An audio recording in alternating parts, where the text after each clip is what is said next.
Everyone, hope so सब ठीक होंगे। देखिए मैं सोनिया पावड़ी और आप मेरे साथ पढ़ रहे हैं क्लास 11 की फिजिक्स। क्लास 11 फिजिक्स में हमने क्या देखा था कि अपीयरेंट वेट किसी पर्सन का कितना होता है किसी भी लिफ्ट और एलिवेटर में। ये टॉपिक हमने स्टडी किया था।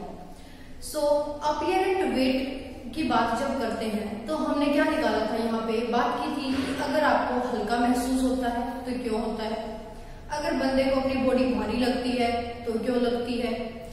नेक्स्ट चीज हमने पढ़ी थी कि अगर आपको नॉर्मल वेट लग रहा है तो वो क्यों लग रहा है। ठीक है, आज करेंगे हम उसी से रिलेटेड कुछ न्यूमेरिकल्स करने से पहले मैं आपको बता दूं कि हमने कौन कौन से फॉर्मूलाज निकाले हैं। ठीक है, अगर लिफ्ट को हम क्या कर रहे हैं, एक्सेलरेट कर रहे हैं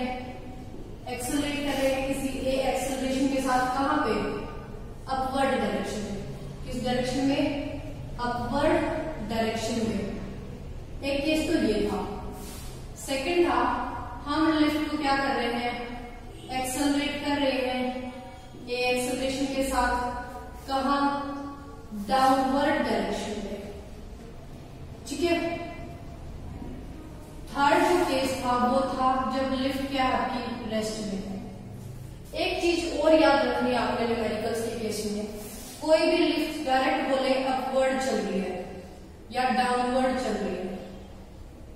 ठीक है, अपवर्ड चल रही है या डाउनवर्ड चल रही है, लेकिन जब तक ये वर्ड नहीं बोलता है एक्सेलरेट की गई है तब तक आपने mge फोर्स लगाना है।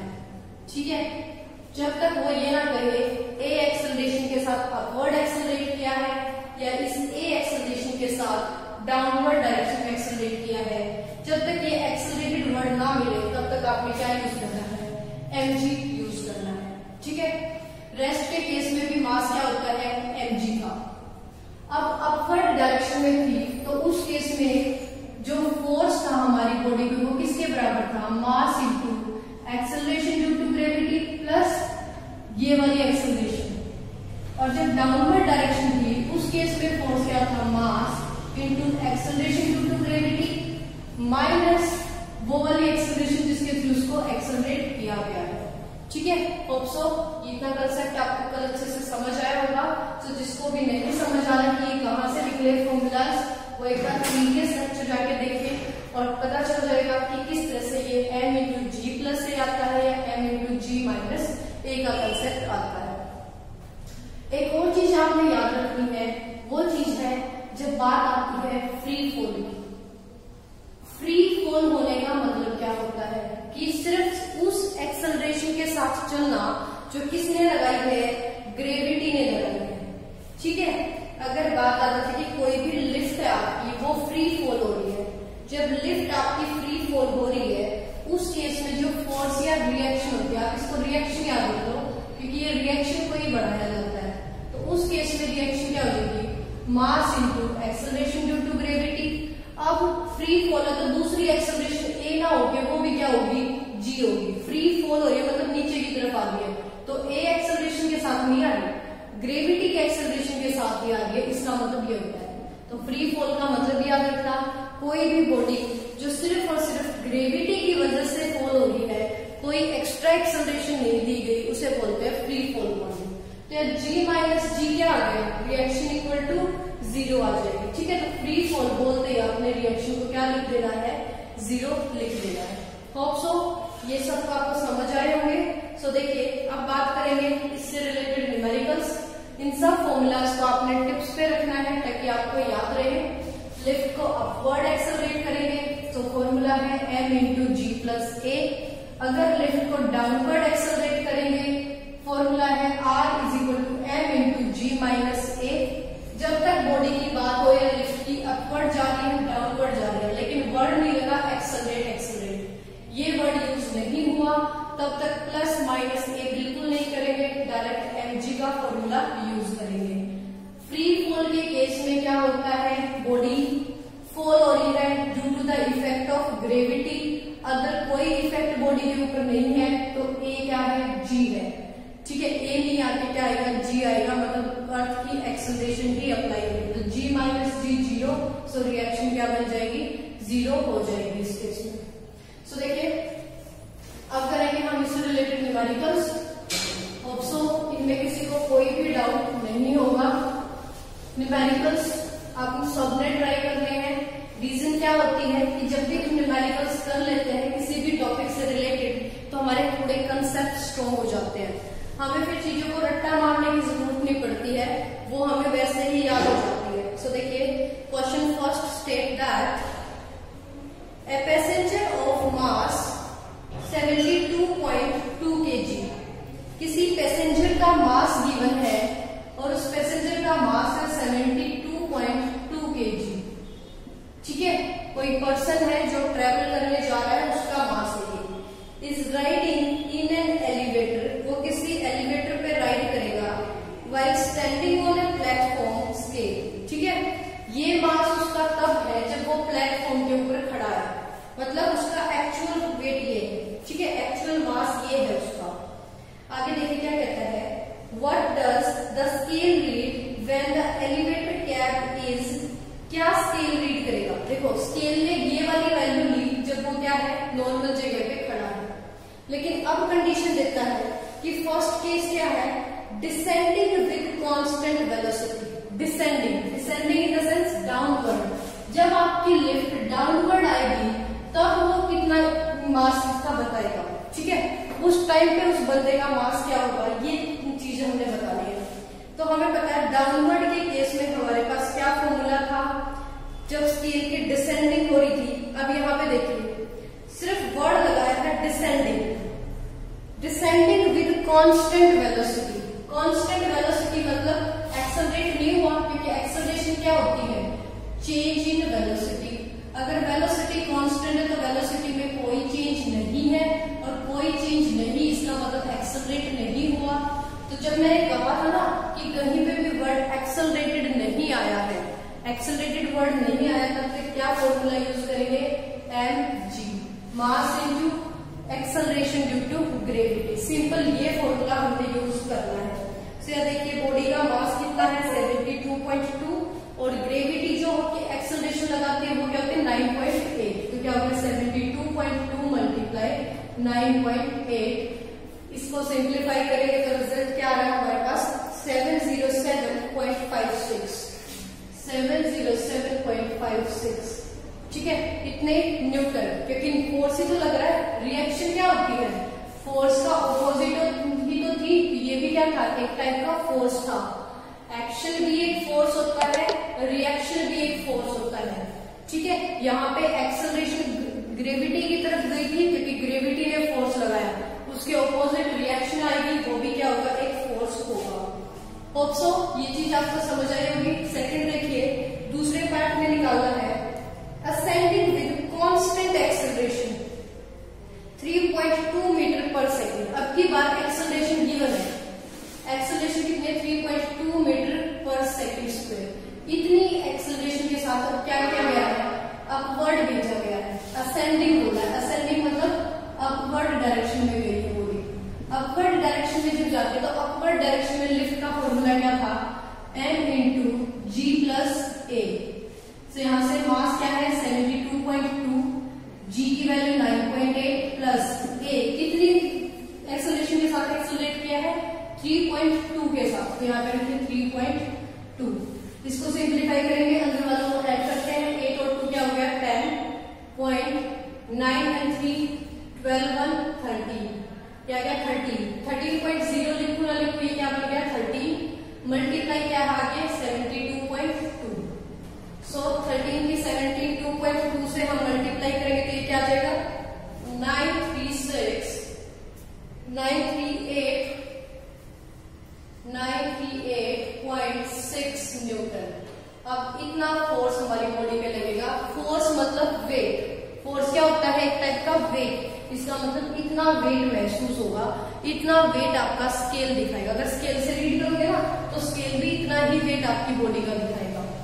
ठीक है, तो ये था हमारा क्वेश्चन नंबर 1, जो शायद बहुत इजी था। सिंपली आपको समझ आ गया होगा कि जहां पे भी वर्ड एक्सेलरेट नहीं लगा हो या फिर कांस्टेंट वेलोसिटी लिख दिया हो, इस तरह की चीजें आती, एक्सेलरेशन को कंसीडर नहीं करना है, वहां पे सिंपल फॉर्मूला लगाना है। अगर एक्सेलरेट किया है तो अपवर्ड किया है या डाउनवर्ड, उस तरीके से आपको फॉर्मूले में पुट कर देना है। चलिए आगे बात करते हैं हैं क्वेश्चन नंबर 2 की। क्वेश्चन नंबर 2 क्या स्टेटमेंट दे रहा है।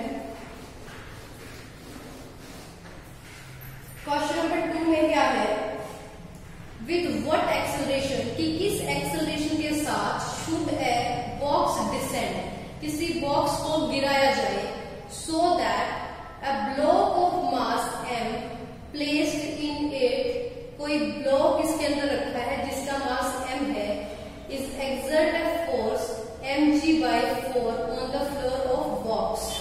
क्या कह रहा है कि किस एक्सेलरेशन के साथ उसको हम नीचे गिराए, कि जब वो फर्श से टकराए तो क्या करे, एक रिएक्शन दे, एक ऑपोजिट फोर्स वो फर्श के थ्रू मिले उसको, कितना, mg/4 के इक्वल। ये आ गई रिएक्शन। एक्सेलरेशन हमने निकालनी है।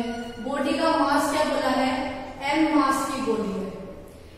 m मास की बॉडी को किस एक्सेलरेशन के साथ नीचे गिराए कि जो फर्श पे गिर के जो रिएक्शन आए ना फर्श के थ्रू पे, वो इसके बराबर हो।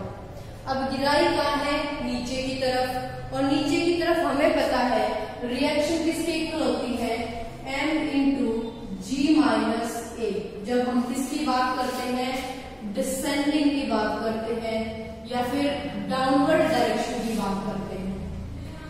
ठीक है, उस केस में हमने रिएक्शन का फॉर्मूला पढ़ा था, g में से a क्या हो जाता है, माइनस हो जाता है। तो यहाँ पे देखिए बॉडी का मास क्या है, कैपिटल M, g 9.8 है, माइनस एक्सेलरेशन कैलकुलेट करनी है, इज इक्वल टू रिएक्शन कितनी हो जाएगी, mg/4 के इक्वल हो जाएगी। तो mg/4 ये आ गया। ठीक है, यहां से देखिए इस m को मैं दूसरी तरफ ले जाऊं, m को अगर हम दूसरी तरफ लेके जाएंगे तो यहाँ पे क्या होगा, m से m कैंसिल आउट हो जाएगा,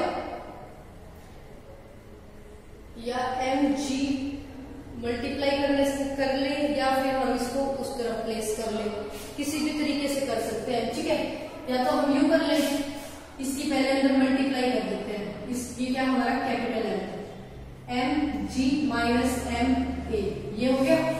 इस तरीके से कर सकते हैं। ये 4 उस तरफ जाके क्या हो जाएगा, मल्टीप्लाई में, अगर ये 4 उस तरफ जाके मल्टीप्लाई हो जाएगा तो ये क्या मिलेगा, 4mg माइनस 4ma। अब इसको इधर लेके आते हैं, इसको इस तरफ ले आएंगे तो क्या हो जाएगा, 4ma इज इक्वल टू क्या हो जाएगा, 4mg माइनस mg की टर्म्स को एक साथ कर लिया। ठीक है, mg की टर्म्स को एक साथ किया तो 4mg में से 1mg माइनस किसके इक्वल आ गया, 3mg के equal. 4ma is equal to 3mg। हमें क्या वैल्यू किसकी निकालनी है, a की निकालनी है, तो इन दोनों को उस तरफ ले जाए, 4m को, a इज इक्वल टू क्या हो गया, 3 सबको कैपिटल M, mg अपॉन में 4m, m से m cancel out, so a is equal to क्या हो गया, 3/4g। अब g क्या है, g is the acceleration due to gravity.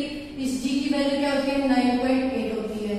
ठीक है, तो इसकी वैल्यू यहाँ पुट कर देंगे तो क्या आ गया, a is equal to 3/4 multiply 9.8। यहाँ से हम क्या कर सकते हैं, एक्सेलरेशन को कैलकुलेट कर सकते हैं, जिस एक्सेलरेशन के साथ बॉडी को हमने डालना है। होप सो इजिली समझ आ गया और एक क्वेश्चन। तो आगे चलते हैं, देखते हैं न्यूमेरिकल नंबर 3 क्या कहता है। सिर्फ करना क्या है, असेंडिंग और डिसेंडिंग का कंसेप्ट याद रखना है और फोकस करना है, एक्सेलरेट किया है या नहीं किया है इन चीजों पे। सो नेक्स्ट देखिए, नेक्स्ट क्वेश्चन क्या कहता है, ए लिफ्ट ऑफ मास 2000 kg। कोई लिफ्ट है, लिफ्ट का मास गिवन है। ठीक है, लिफ्ट का मास कितना है, 2000 kg।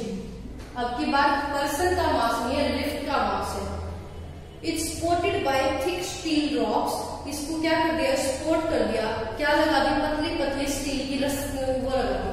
ठीक है, आप स्टील की रस्सियां बोलो उनको, या स्टील की वायर्स लगा दी, पतली पतली स्टील की वायर्स के साथ इसको सपोर्ट कर दिया। If maximum upward acceleration of the lift be 1.2 metre पर सेकेंड। अपवर्ड डायरेक्शन में किया गया है एक्सेलरेट, तो कितनी है, 3.2 मीटर पर सेकेंड स्क्वायर। ठीक है, सॉरी 1.2, 3.2 नहीं, 1.2 मीटर पर सेकेंड स्क्वायर। इस एक्सेलरेशन के साथ अपवर्ड डायरेक्शन में क्या किया गया, उसको एक्सेलरेट किया गया है। And the breaking stress for the rock be, ये जो स्टील की वायर्स इसके साथ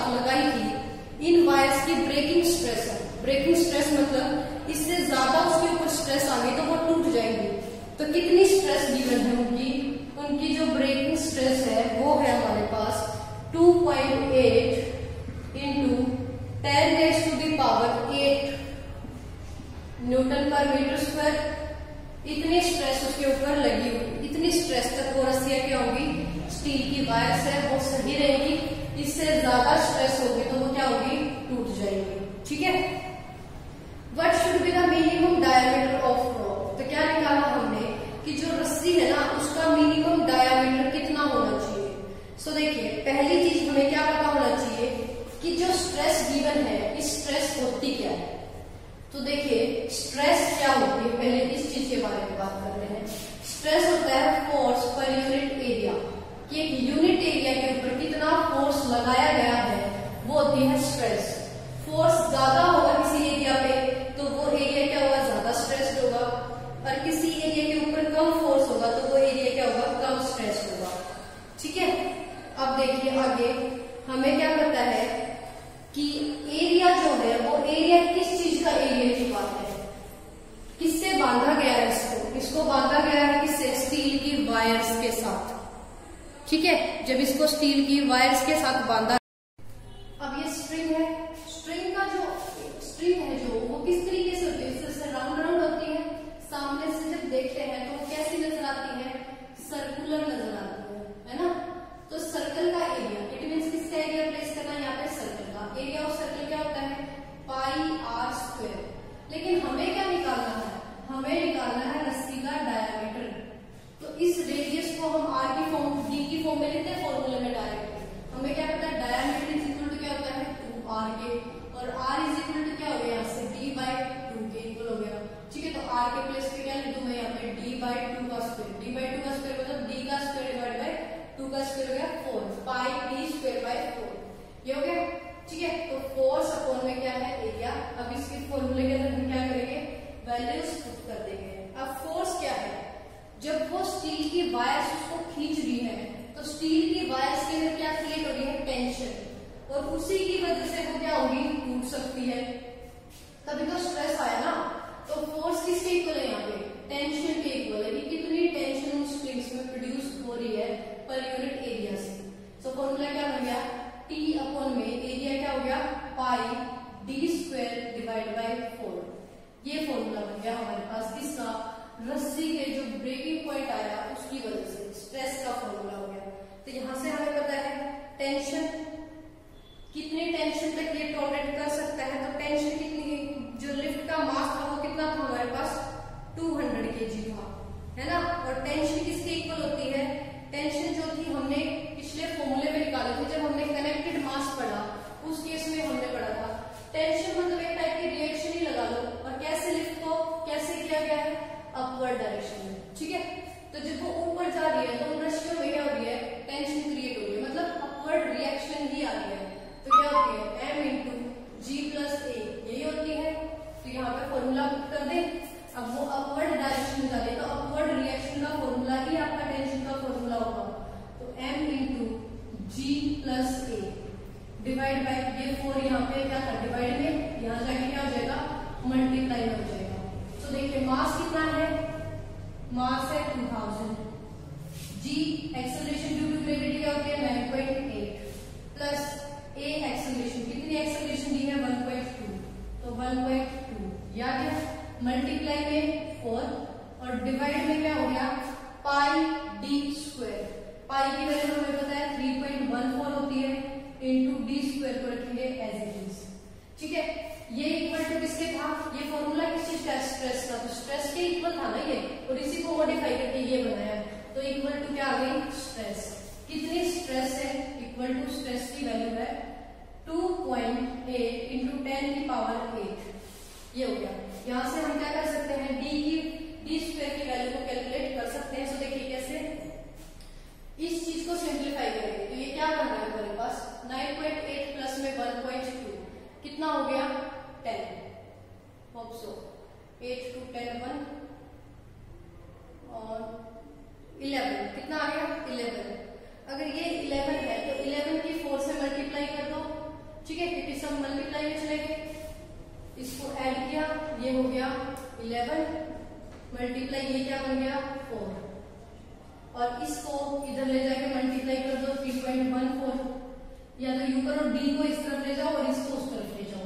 डी स्क्वायर को तो मैं यहाँ से हटा रही हूँ और ये जो 2.8 है ये इधर क्या है, इस तरफ जाके डिवाइड में हो जाएगा। 2.8 मल्टीप्लाई 10 की पावर 8 इधर चला गया और ये यहाँ पे क्या आ गया डी स्क्वायर। ठीक है, तो डी स्क्वायर की वैल्यू यहाँ से हम कैलकुलेट करेंगे और पूरी वैल्यू का रूट करेंगे तो क्या बन जाएगा हमारे पास डायमीटर की वैल्यू कैलकुलेट हो जाएगी। ऑप्शो इस तरह से यहाँ जितने भी न्यूमेरिकल्स हो गया कुछ इजिली कर पाओगे। सिर्फ कंसेप्ट याद रखना है और कंसेप्ट हम बार बार रिपीट कर रहे हैं। फॉर्मूला जो मैंने आपको बताया है, किसी पर्सन का एक्चुअल वेट है तो एक्चुअल वेट होगा mg। फिर वहीं पे बात आ रही है कि लिफ्ट आपकी रेस्ट में है तो उस केस में रिएक्शन होती है mg। अगर कोई कहे लिफ्ट क्या हुई है, यूनिफॉर्म स्पीड के साथ अपवर्ड डायरेक्शन में एक्सेलरेट हुई है। यूनिफॉर्म स्पीड मतलब कांस्टेंट वेलोसिटी, वहां पर भी क्या रहेगा फॉर्मूला mg, क्योंकि एक्सेलरेशन अप्लाई नहीं हुई। लेकिन अगर वर्ड लगा दे कि यूनिफॉर्मली एक्सेलरेट किया किसी एक्सेलरेशन के साथ और एक्सेलरेशन गिवन है, ठीक है, अब आपकी लिफ्ट को एक्सेलरेट किया है किसी एक्सेलरेशन के साथ, तब अपवर्ड डायरेक्शन में जाएगी तो रिएक्शन होगी m इंटू जी प्लस ए। और अगर सेम एक्सेलरेट किया डाउनवर्ड तब रिएक्शन हो जाएगी m इंटू जी माइनस ए। होप सो ये सबको याद रहेगा। फ्री फॉल के केस में रिएक्शन 0 हो जाएगी और जब तक एक्सेलरेट वर्ड नहीं लगाया तब तक हर केस में जो भी रिएक्शन होगी mg डायरेक्ट फॉर्मूला आपने अप्लाई करना है। होप सो यहाँ तक किसी को भी किसी भी कंसेप्ट में कोई भी डाउट नहीं होगा। सो इस तरह से आपका कोई भी न्यूमेरिकल आ जाए आप इजीली सोल्व कर पाओगे। इस तरह के कुछ और न्यूमेरिकल्स आप घर पे ट्राई कर सकते हो और अगर किसी भी न्यूमेरिकल्स में आपका कोई डाउट आता है तो आप कमेंट सेक्शन में लिख के बता सकते हो। Thank you for watching this video. हमारे पास क्या है, एक बहुत ही इंटरेस्टिंग टॉपिक है। द इंटरेस्टिंग टॉपिक क्या है कि जब भी आप किसी लिफ्ट में होते हो ना तो उस लिफ्ट में आपको अलग अलग मास महसूस होता है। कभी आपको लगता है बहुत भारी है, कभी आपको अपने आप में बहुत हल्का महसूस होता है। तो ये क्या कंडीशन है। और कभी कभी क्या होता है आपको अपनी नॉर्मल जैसा आपका वेट होता है वैसा ही आपको मास महसूस होता है। तो ये ऐसा होता क्यों है, इस चीज के बारे में पढ़ेंगे इस टॉपिक के अंदर। टॉपिक क्या है, apparent weight of a man in a lift. किसी लिफ्ट में किसी आदमी को अपना कितना वेट महसूस हो रहा है, ये क्यों हो रहा है, इस रीजन से रिलेटेड पढ़ेंगे। तो सपोज कीजिए हमारे पास क्या है, ये कोई लिफ्ट है, हमने ये एक लिफ्ट अज्यूम कर ली, ठीक है। अब इस लिफ्ट के अंदर क्या है, कोई पर्सन है। इस लिफ्ट के अंदर क्या है, कोई पर्सन है जिसका मास क्या है m। अगर उस बंदे का m मास है तो नीचे क्या है, ग्रेविटी। ड्यू टू ग्रेविटी इसके ऊपर नीचे की तरफ एक फोर्स लगा, that is mg। g is the acceleration due to gravity. mg force लगा ग्रेविटी की वजह से डाउनवर्ड, ठीक है। और जो लिफ्ट लगाती है, लिफ्ट की रिएक्शन कहाँ होती है, ये वेट है, हम खड़े हैं तो हमारे ऊपर क्या होता है, इस वेट के ऑपोजिट एक रिएक्शन आती है। वो रिएक्शन किस तरफ होगी, अपवर्ड डायरेक्शन में होती है। यही होता है क्योंकि हम एक जगह खड़े हैं, हमने बैलेंस किया है कैसे कि अगर हम कहीं पे खड़े हैं तो हमने क्या कर रखा है, धरती को पुश कर रखा है, जिसकी वजह से इतना वेट हमारा क्या हो रहा है, धरती के तरफ खिंच रहा है। तो आपने न्यूटन्स का थर्ड लॉ भी पढ़ा होगा, अगर धरती की तरफ इतना एक्शन है तो उसके ऑपोजिट क्या आनी है, रिएक्शन आनी है। न्यूटन्स थर्ड लॉ लगा, अगर ये एक्शन लगा है धरती की तरफ तो ये एक्शन लगा, ये रिएक्शन लगी ऊपर की तरफ। इसलिए हम क्या होते हैं, बिल्कुल बैलेंस कंडीशन में एक जगह पे खड़े हो पाते हैं। होप सो यहाँ तक किसी को कोई डाउट नहीं है। अब बात कर रहे हैं हम लिफ्ट की या एलिवेटर की। यहाँ पे जरूरी नहीं लिफ्ट मिले, एलिवेटर भी मिल सकता है, बात एक ही होगी, ठीक है। हमने अभी क्या कंडीशन मान रखी है कि लिफ्ट जो है वो लिफ्ट किसमें है, रेस्ट में। पहली कंडीशन, जब आपकी लिफ्ट किसमें होती है, रेस्ट में, मतलब वो नहीं चल रही है।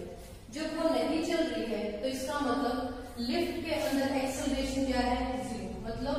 लिफ्ट को कोई एक्सेलरेशन प्रोवाइड नहीं की गई है, उस केस में क्या है, नीचे की तरफ जो फोर्स लगा है वो किसके इक्वल है, रिएक्शन के इक्वल है। ठीक है, तो जब नीचे वाला फोर्स इस ऑपोजिट रिएक्शन के इक्वल है तो हमें उतना ही वेट महसूस हो रहा है जो हमारा एक्चुअल वेट है। ठीक है, तो इस केस में क्या होगा, हमें एक्चुअल वेट महसूस होगा जो हमारी बॉडी का वेट रियल में या एक्चुअल में है। सेकेंड कंडीशन हमने ले ली कि लिफ्ट आपकी कहाँ एक्सेलरेट हो रही है, अपवर्ड डायरेक्शन में। लिफ्ट या एलिवेटर एक्सेलरेट हो रहा है, एक्सेलरेटेड इन अपवर्ड डायरेक्शन। किस डायरेक्शन में एक्सेलरेट हो रहा है, ऊपर की तरफ अपवर्ड डायरेक्शन में एक्सेलरेट हो रहा है। अगर यही लिफ्ट या एलिवेटर अपवर्ड डायरेक्शन में एक्सेलरेट हो रही है तो उस केस में क्या होगा, उस केस में लिफ्ट के पास एक एक्सेलरेशन होगी जो किसी भी इंजन ने प्रोवाइड की होगी, ए, तभी तो ये ऊपर जाएगा ना, जब इसको ऊपर की तरफ एक्सेलरेट किया है। ठीक है, तो इसको एक्सेलरेट किया है ए एक्सेलरेशन के साथ। तो इस केस में देखिए क्या होगा, ये जो रिएक्शन है, अब ये रिएक्शन किसके इक्वल हो जाएगी, एक फोर्स जो यहाँ ऊपर की तरफ लग रहा है उसके प्रोपोर्शनल एक फोर्स जाएगा नीचे की तरफ। ठीक है, एक फोर्स जो है वो क्या हो रहा है, ऊपर की तरफ भी हो रहा है। तो ये जो फोर्स है जो ऊपर की तरफ जा, इस एक्सेलरेशन की वजह से जो फोर्स डेवलप होगा, ये फोर्स किसके इक्वल होगा, रिएक्शन तो इसी की डायरेक्शन में है, माइनस क्या हो जाएगा, जो फोर्स इसकी उल्टी डायरेक्शन में है। ठीक है, मतलब इसका काम क्या होगा, इस रिएक्शन को बढ़ाना, ताकि ऊपर की तरफ बंदा कब जाएगा, जब उसके जो रिएक्शन है ऊपर वाला फोर्स है वो बढ़ेगा, ऊपर वाला फोर्स बढ़ेगा तो वो ऊपर की तरफ मूव करेगा, तो ऊपर वाला फोर्स क्या होगा, इस वाले फोर्स में से माइनस हो जाएगा ये वाला फोर्स, तो ये वाला फोर्स माइनस क्यों किया, क्योंकि देखिए अगर आपके ऊपर की तरफ जो फोर्स लगा टोटल वो क्या है 10 न्यूटन है, और ये जो फोर्स ग्रेविटी के थ्रू है ये 2 न्यूटन है, तो कितने फोर्स के साथ आप ऊपर जा रहे हो, 10 माइनस 2, इतने फोर्स के साथ आप क्या कर रहे हो, ऊपर की तरफ जा रहे हो। कब, जब इस लिफ्ट को ऊपर की तरफ भेजा जा रहा है। ठीक है, तो वो कर क्या रही है, वो इस चीज को बढ़ा रही है। तो जो नेट फोर्स बचा इस केस में, वो नेट फोर्स क्या हो गया, रिएक्शन माइनस mg, ये फोर्स आ गया। अब ये जो F है ये किसके ऊपर डिपेंड कर रहा है, ये इस एक्सेलरेशन पे डिपेंड कर रहा है, प्लस इसका मास, जो इंसान यहाँ खड़ा है उसका मास कितना है, और इंजन ने बॉडी को कितना एक्सेलरेट किया है। ठीक है, तो m इंटू ए के इक्वल है, इज इक्वल टू क्या गया, r माइनस mg। यहाँ से रिएक्शन को हम कैलकुलेट कर सकते हैं कि रिएक्शन की वैल्यू क्या है। तो यहाँ से देखिए r इज इक्वल टू क्या हो जाएगा, r इक्वल टू आ गया mg, उधर जाके प्लस में m में प्लस में mg।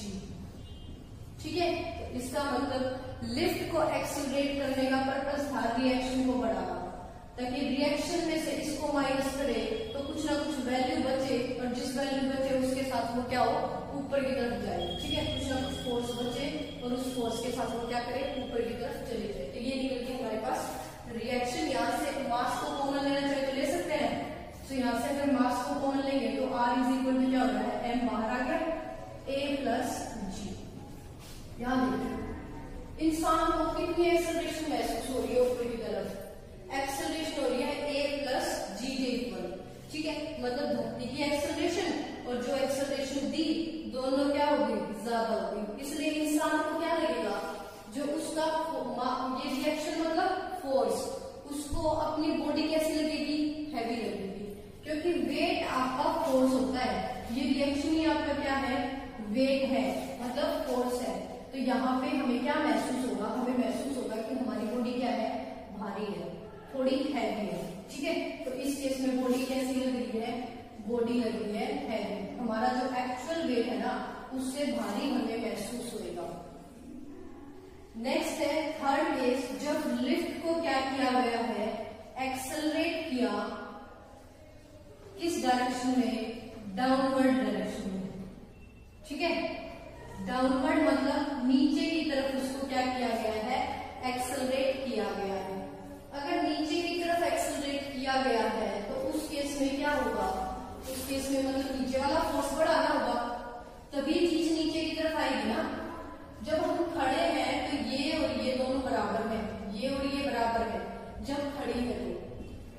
जा रही है तो ये ज्यादा है ये कम है, इसका मतलब इसमें से इसमें ये माइनस करेंगे तो कुछ फोर्स बचेगा।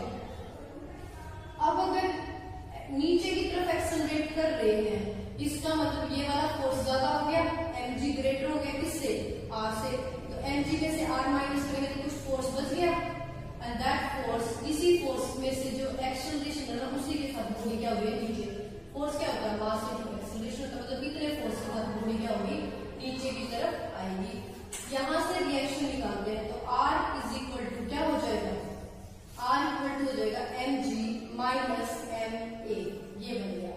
ठीक है, तो इस केस में रिएक्शन आ गई mg माइनस ma, यहां से m को कॉमन ले सकते हैं तो R इक्वल टू क्या बचा, m कॉमन लिया तो g माइनस a।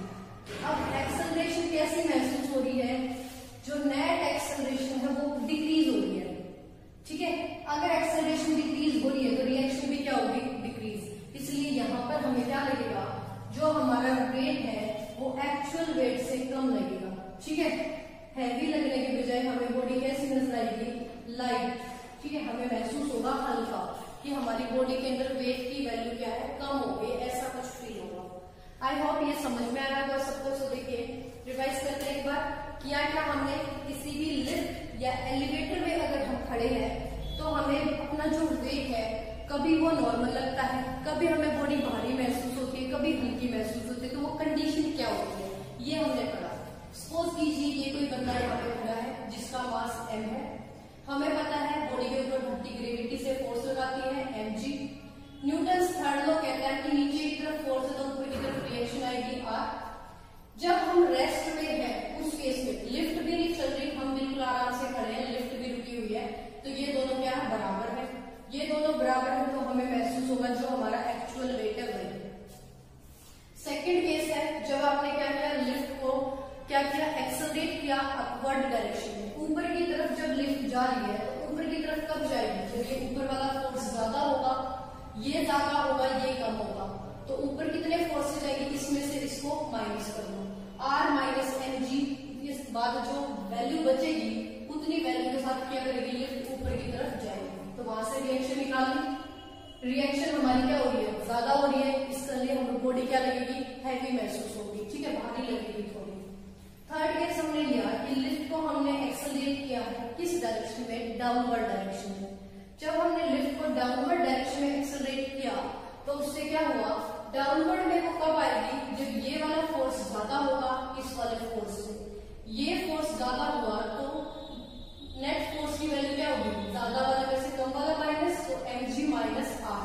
ठीक है, इक्वल टू हमारा जो फोर्स बचा वो, यहां से रिएक्शन निकालेंगे तो क्या निकल रही है mg माइनस ma, मतलब एक्सेलरेशन की वैल्यू क्या हो रही है कम हो रही है। अगर एक्सेलरेशन कम हो रही है तो इन दोनों का प्रोडक्ट क्या होगा डिक्रीज हो जाएगा, इसलिए हमें बॉडी क्या लगेगी थोड़ी लाइट वेटेड महसूस होगी। ये रिजल्ट आपने डायरेक्ट भी लर्न रखना है कि अपवर्ड में प्लस होता है, डाउनवर्ड में माइनस साइन आता है और रेस्ट की कंडीशन में इक्वल रहता है। नेक्स्ट लेक्चर में देखेंगे इससे रिलेटेड न्यूमेरिकल्स।